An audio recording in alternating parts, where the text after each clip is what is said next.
What's going on, people? Welcome to the match preview show. I'm joined by Lou here to discuss the Spurs game. I'll be honest, right before we started, we were like, what are we going to talk about? But I'm pretty sure there'll be some things to go through. As always, drop a like, subscribe, and let us know your thoughts in the comment section down below.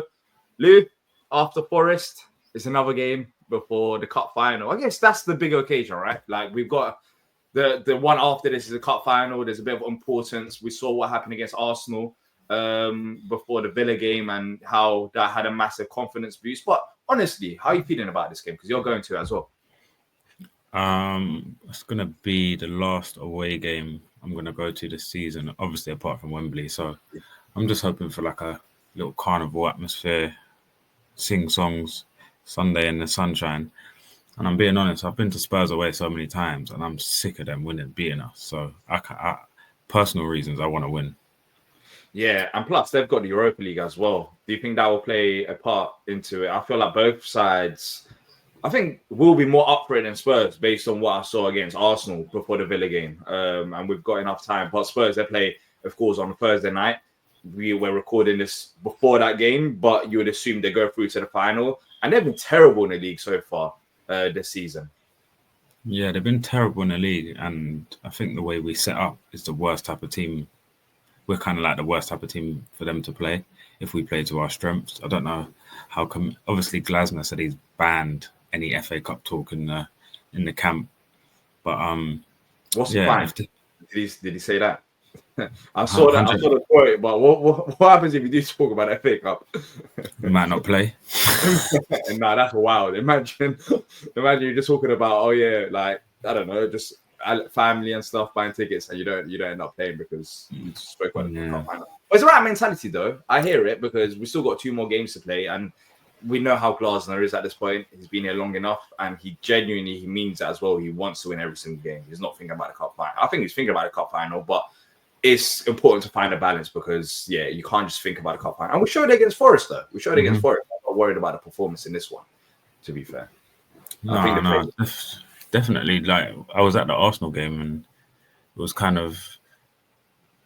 a bit of the same. Like, people was worrying about injuries, but I thoroughly enjoyed the performance, man. I properly enjoyed it. Obviously, the Arsenal away game was kind of a good like indication for the Villa game, but then this Spurs one might be a bit weird because if they win, they won't care. They're in the Europa League final. If they lose, Ange won't even be there.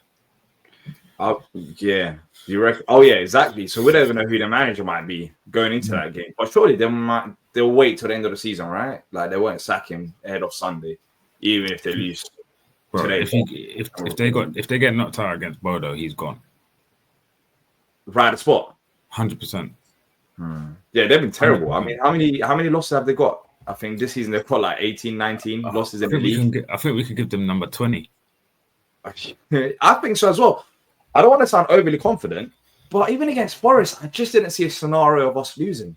And that sounds so cocky, but I just didn't see it happening. And I guess with Spurs is a bit different because they've got their number over us, you'd say, but we beat them. Our first win of the season was against them at Selhurst Park. But I just don't really see us losing against them. I just, the scenario, even if they were to get knocked out in the Europa League, you think they're going to be up for the Premier League?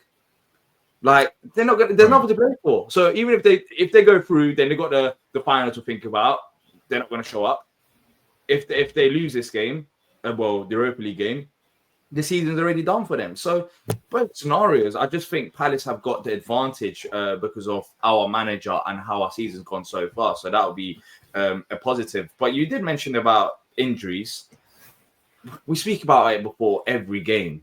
I don't really expect that many rotations, though. Maybe an eye out for Adam Wharton. I think he'll be fine. I know Patrick and yourself watched it at home. I was at the ground, and it did seem precautionary for him to be subbed off. Like, he was walking fine. He went down for a bit, and then afterwards, he was just walking fine after a bit of rest. But for you, in this game, 6 days before the FA Cup final, I guess nothing's really going to change, is it?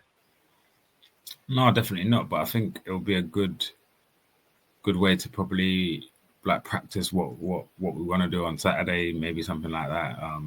Definitely need some other players to get some minutes in their legs. But then again, Glasner, he don't make changes, mate. Like, I don't know. It was working. I mean, we're in a big up final, and we're not that far off hitting 50 points as well, which I think could be a key factor in his Yeah, I think down the line. I think he definitely wants to be the manager who's got the most points in the season. Yeah. I think he wants that, and I think he'd rather do it before like the final to get to 49, so then the last 2 games. Oh yeah. It's a bit easier. Because depending on how the final goes, because those last 2 games, we might be on the beach as well. I think. Yeah. Either way, we'll either be depressed or hungover. Yeah, exactly. So it's like a similar scenario to what we're talking about Spurs ahead of this game. To be fair, but yeah, look, Ben Chilwell has been spoken about a lot of times. I think Glasner doesn't rate him. What's your stance on him? I was saying in the live, I think that potentially, I know when they have these loan deals that like Palace might have to pay a premium depending on starts or appearances. Yeah, a certain amount of appearances. But how many appearances have you even had for Palace? The least amount possible. Yeah. Well, he's had a few appearances off the bench. He started. Like if we think about it, he come on in the semi-final because Mitchell got cramped. But please tell me in what world why he wouldn't come on against Forest. Why? Yeah, especially when you're considering the fact that they're sitting like we're getting opportunities, we're kind of attacking, and we need a bit more width. Maybe someone with a better ball into the box, or could it just be down to he's not good enough? Because even when he has played defensively, I'll be honest, he hasn't looked great. Going forward, he's putting a few crosses, but has he really shown that much in this limited amount of minutes that he warrants a start over Mitchell? Because we've seen it with Glasner, he doesn't like giving minutes for minutes' sake. I think you have to earn it, so maybe it could be down to that as well. I'll be real, bro. Since Chilwell come in, Mitchell's been like very good. Yeah, even against Forest, he was very good against Forest with the ball. He was actually. I was looking at him. I was thinking, okay, good crossing. Like, you're going forward, and he was inverting. He was running through the middle and stuff cross like that. Munoz. Assist for the penalty. Yeah, I think with the left wing back position, we do need to solve it in the summer and bring in a proper backup option. But I always kind of thought that if you bring in another player behind Mitchell, he's naturally going to push himself and improve. So it makes sense in that regards. But in terms of rotations and fatigue and minutes, I guess there's still enough time between Forest and this game and the cup final, so he doesn't really need to do it. But the only reason why I was surprised why I didn't kind of start Chilwell in the Forest game is because he indicated that he wanted to start him against Arsenal. So Ed of Mitchell. So I thought maybe this might be a good opportunity to start him against Forest, and he didn't. So I don't know. You're talking about money side of things, but I think Glasner just doesn't rate him at this point because of the limited amount of appearances even coming off the bench. But let us know in the comment section what you lot think. Yeah, I think this one he could start if he said that Mitchell, if he was going to start the Arsenal one, I kind of get why he played this one, and maybe just give Mitchell that bigger rest for City, because it's not like Mitchell can lose form after playing 4,000 games in a row and missing one. Yeah, exactly. In midfield with Adam Wharton, I think if he's fit enough, I think he starts anyways. But Will Hughes came on, and I thought he had a decent appearance off the bench. What was your thoughts on him? And I'll be honest, I'd be happy to see Hughes and Lammer start in the midfield. Hughes and Lammer. I wouldn't be mad at any sort of rotation, but like you said, Glasner doesn't rotate much, but this is the healthiest. It's quite good because it's like the start of the season, our squad was so depleted and injuries, and like now it's just like, imagine we never ever thought at any point we'd have Hughes and Lerma on the bench with like obviously Kamada coming good. Like you wouldn't think that. You know who we forget about, which I'm guilty of, Chick Decore. The fact that we haven't coming next season, like he's kind of forgotten about because of what's happened this season. But that's going to even make him more interesting. I think that midfield is going to be stacked in terms of numbers. But Kamada started the semi-final game. He started against Forest as well. I thought he had a decent game. And obviously, we said Forest was going to be a test because they're quite physical in the middle. Sangare and that. I thought he would done really well. Yeah, I think he did. But when Hughes came on, it seemed like he had a point to prove. I don't know how to describe it, but he was getting on the ball. He was putting in challenges. He didn't look. He hates Forest though as well, doesn't he? He does, because of the derby days.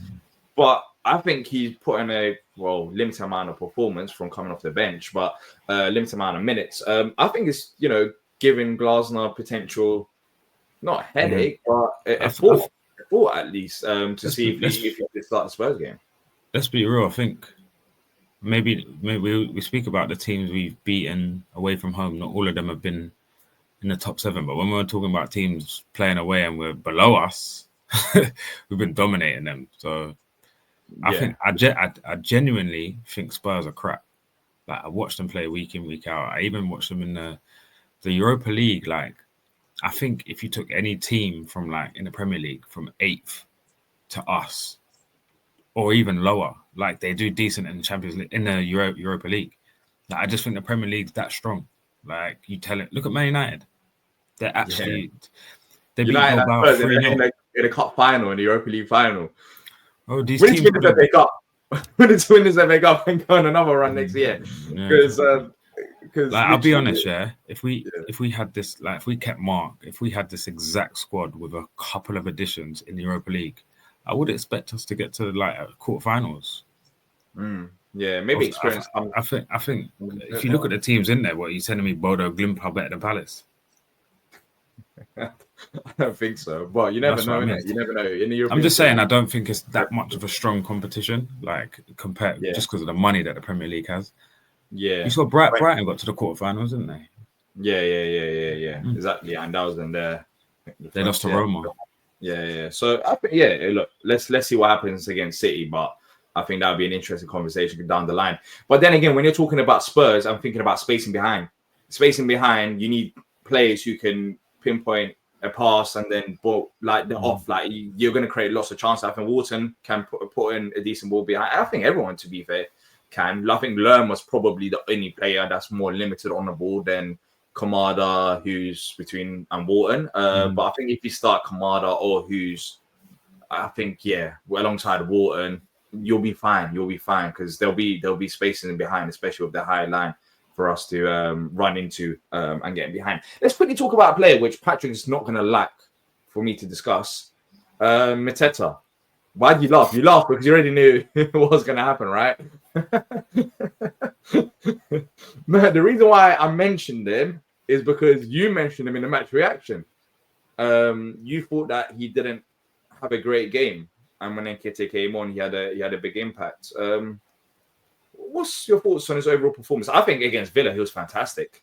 Against Forest, rest. I don't think we were as great as we have been as a team. I think the performance wasn't bad, but I know we played better. The big difference was Konza and Torres are soft. Milenkovic is a beast, bro. And Murillo's class. Yeah. Murillo's in the same levels as Gahey, I think. Yeah. Physical, very good on the ball. Like, when you look at Gahey, you can see a similarity with them two, because Gahey, I think one aspect of his game which is very underrated is how his technical ability. He's so good on the ball. You see, when he pulled it out the air. Huh? When he pulled it out the air from the free kick. We missed him against City, you know. In the game which we end up losing at the Etihad, I think we missed him in that one massively because of how he can beat that press when the player's running towards him. Because when he does that turn. Yeah, that turn, that turn. He always works as well. So I think it works every single time. Like, he leans his body and then just shifts it round. Yeah, it's because he's both-footed. Yeah. He's great. He's technically great on the ball, but I don't really hear people talking about his technical ability. I think he's a great defender, but on the ball he's fantastic as well. Yeah, he's our best player on the ball in the defense. Like, he makes given the ball and he'll be the press. That's why I said I think the only like top technicians in our team is Eze, Wharton, Gahey, Kamada to a certain extent, and Hughes to a certain extent. Really good on the ball. But I would say Eze, Wharton, Gahey are the top 3. But JP's actually decent. He's. Yeah, but I would say the reason why JP was different, it was just the level of centre back he was playing against and the type. It was like tough centre backs, like who are willing to fight with him, where he could bully Konza and Torres. Okay, interesting point on that then, to play both sides of things. Then how comes Eddie and Nketiah had more of an impact? I think obviously it was later in the game, so they're a bit more tired. Murillo come off injured as well, and I think Eddie just come with that that different style. So instead of someone trying to pin you back, he was running in channels. He was just being a nuisance. So it was just that different style. Like I always said, I'd love to see them play together one day, just like as a front two. Like because I always thought Nketiah suits like a big man, little man combination. We kind of tried it though at the start of the season, but it wasn't really a front two. It was like Nketiah was a 10. Yeah, it was playing behind JP, and the whole team was a mess at that point. But I think I still start JP in this game. It's good that Eddie can come on and have some kind of impact. It's just that shot. He's desperate for a goal. His decision making in front of goal at times needs to improve. I can tell even against Arsenal when that second half when he was running through. Eze was on the left and he could have gave the ball, but he was just trying to run through. 4 or 5 players. I think if he keeps it simple, he'll get more goals and assists. Because even there, like it was a good opportunity to give the ball to Eze when he took that shot against Forest in the second half, and the angle was wide. I don't know why he took it, but he's having an impact off the bench, and like we can actually talk about him in somewhat of a positive light because I think he's improved though from the start of the season to the end of the season. So he started against Arsenal, so I wouldn't mind seeing 70 and Nketiah 20 Mateta on Saturday. You sure? I would have started Mateta. No, I said I wouldn't mind it. I wouldn't mind it. I mean, I wouldn't mind it, but when it comes down to it, I'll still start Mateta. If I had to choose, going to be fantastic for this game. On paper, it should be. I don't want Saar dropping in deep to pick up the ball. Saar, his instruction should be stay right on the defense, run, just run. There's space for you to run into. This game should be perfect for Ismaila Sarr for him to run into those spaces. But I reckon if they get through, they'd play Davis and Danso at the back. I don't think they play Romero and Van der Ven. And then if they lost, I think Romero probably won't play again because he's already openly said he's going. Oh, and they're playing on 4G as well. Like tonight, they're playing in Norway on 4G, and Madison and Bergvall are out, and Son. So they won't play on Sunday either. Okay, so against West Ham, so it was Richarlison up front, Tell on the left, Odobert, Bissouma, Sarr, Kulusevski. They still got like a decent rotation players, but it's like it depends on how he's going to approach it. Look, if they're in the final, Ange's job is on the line and his pride is on the line. You can tell.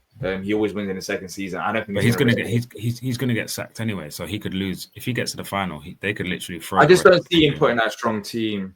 I don't think there's any need to put a strong team for this game for them anyways. I know we had that mentality with us saying Glazer should rotate against Arsenal. It worked out, but Glazer, he's next level, bro.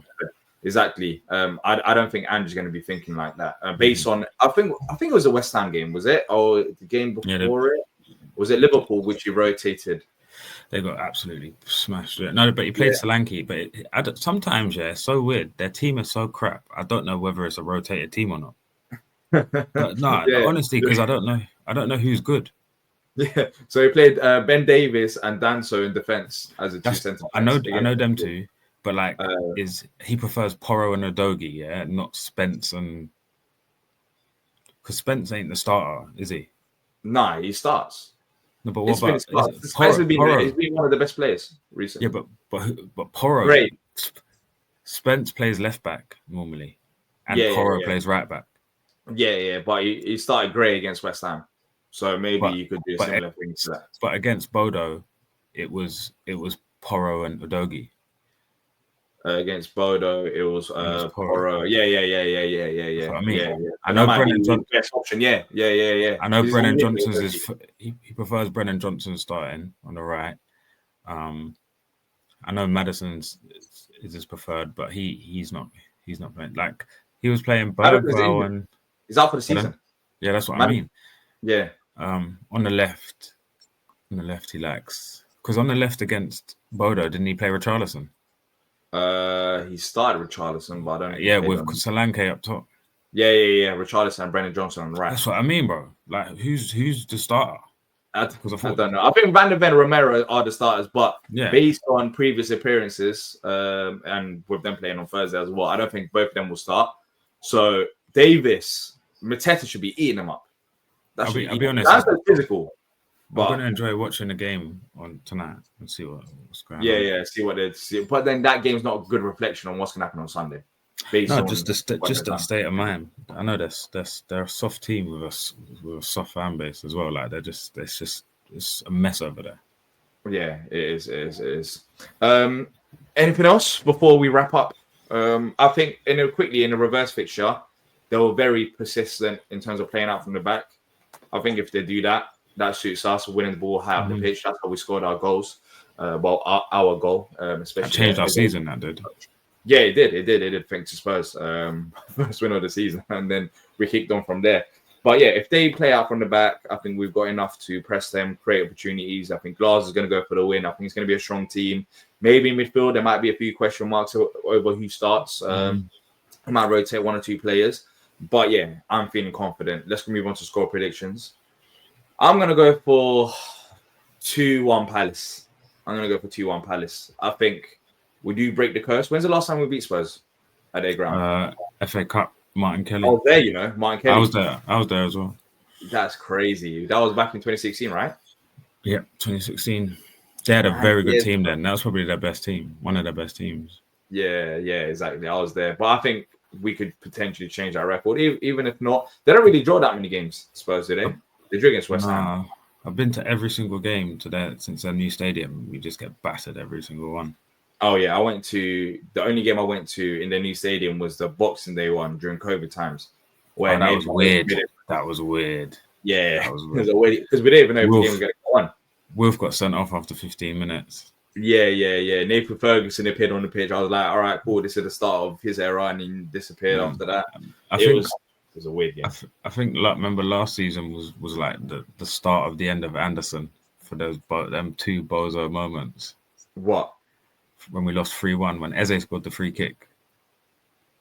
Glasner had just come in.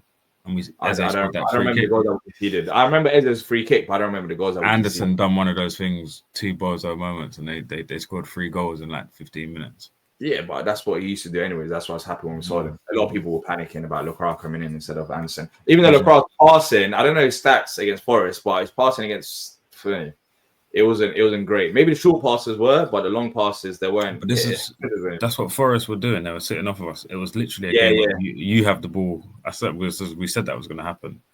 But and they wanted Lukaku to have the ball in particular. And Richards, definitely. They would press him, but yeah, we should have just kept it until they eventually had to come out. But yeah, you're saying 2-1, yeah? Yeah, I'm gonna go 2-1. But it could be 1-1 as well. Like it just depends. Like I'm just saying, I'm being honest. Like it could be 1-1. It's 2-1. 2-1, but it could be 1-1. So it just depends. I think we're gonna revert back to our type and go 2-0. 2-0. 2-0 to us. They are attacking side, but if they rotate, if Porro doesn't play and Udogie doesn't play, then maybe I think so. I don't think we're losing. We don't jinx it, but I don't think we're losing this game. If you said right now you lose, but every single person's 100% fit for Saturday. Yeah, we'll take that. Or no suspensions. No red cards. I said that against Forest, to be fair. I think the players' mentality is different to ours, but against Forest, I went there to kind of enjoy watching Palace play rather than have to beat Forest. But I think the players were up for it, so that's a good thing about it. These games matter more. The Forest game mattered more to Forest, Villa, Chelsea, Newcastle, all them lot than us. As long as we don't get battered, as long as we don't have injuries, then we're fine. And this game absolutely matters to nobody in terms of context of things. They're literally they're 15th in the league, 14th. I don't even know where they are in the league. I think if we win, that's like 100% 12th. Unless we could go above. We could get 11th. Yeah, and we could drop down to 13th as well, potentially with Wolves, and we still got them to face as well. So I think that's if we can get a win. But yeah, so what do you say? 2-0. 2-0. I'm going to put 2-1. That's your predictions. 1-1 last time. Got it right. Just confirm that again. All right, cool. We'll get your FA Cup final predictions next week. No, we will not be there. I didn't even do that when Arsenal. I didn't even do that. But yeah, look, 2-0 from me. No, 2-1 from me. But it could be 2-0 or 1-1. Lou's saying 2-0. Let us know your score predictions in the comment section down below. If you have enjoyed it, like, subscribe, and until next time, up the Palace.